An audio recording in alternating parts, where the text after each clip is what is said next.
Здравствуйте, кого вы здесь представляете? Здравствуйте, меня зовут Аминджон Абдрахимов, и я председатель региональной общественной организации «Молодежное общество студентов Таджикистана». Базируемся в Санкт-Петербурге, а так работаем в основном внутри России. Здесь вы уже выступали или?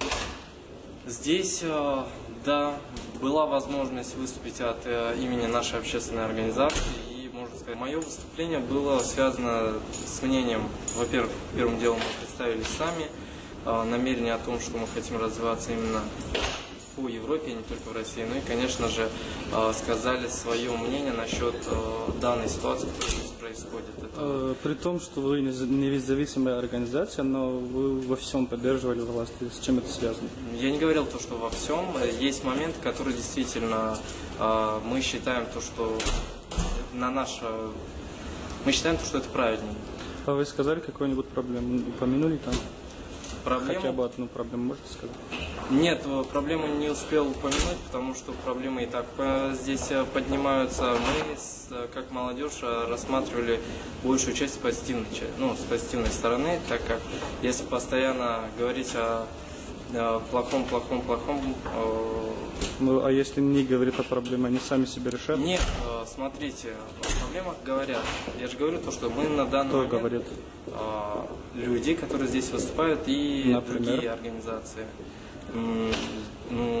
Все организации, которые здесь присутствовали. Не, пока проблем, кроме оппозиции, никто не говорил.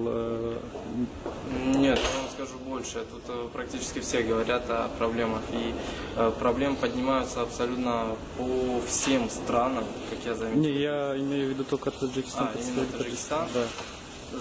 Возникает вопрос, кого вы называете оппозицией? Вот в чем. Ну, без разницы. Потому что здесь никто себя оппозицией не называет.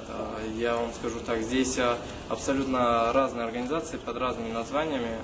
Почему здесь нет оппозиции вообще? К сожалению, не могу ответить вам на этот вопрос. Не имею информации, не владею точнее. Хорошо. Вы же могли играть эту роль и поднимать хотя бы какую-нибудь проблему, потому что в Таджикистане хватает проблем. Их очень много. Почему не подняли? Все ваше выступление было защита самого власти. Не то, что защита. Как я уже повторился, мы сказали свое мнение. Во-вторых, как нейтральная организация, у нас такое конкретное намерение не было выступать за ту, либо эту сторону.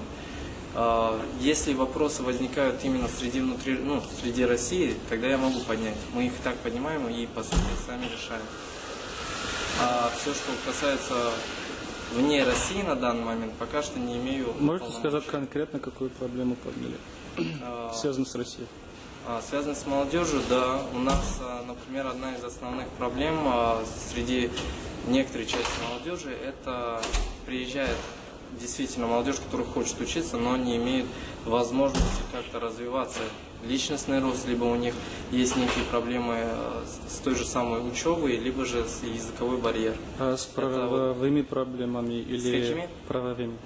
Потому что наше население в России в принципе не защищено никакими законами, и посольство Таджикистана в России тоже в принципе очень мало делает для этого. Смотрите, если сейчас вопрос касаемо именно молодежи и студентов, потому что я как председатель студентов работаю со студентами. У студентов свой статус студента, и там, по сути, основные права защищены. Единственный момент, который нам не нравится, это вот то, что наши студенты официально не имеют права работать. Имеют, но это тяжело добивается, либо в летний сезон, либо тяжело получить разрешение. Эту тему сейчас я лично поднимаю с комитетом по делам молодежи и комитет по труду и занятости Санкт-Петербурга, чтобы поднять этот вопрос и как-то ввести небольшие законы в этом регионе. А дальше, если это у нас получится хорошая практика, можно будет и дальше двигаться в других регионах, поднять этот вопрос. Спасибо.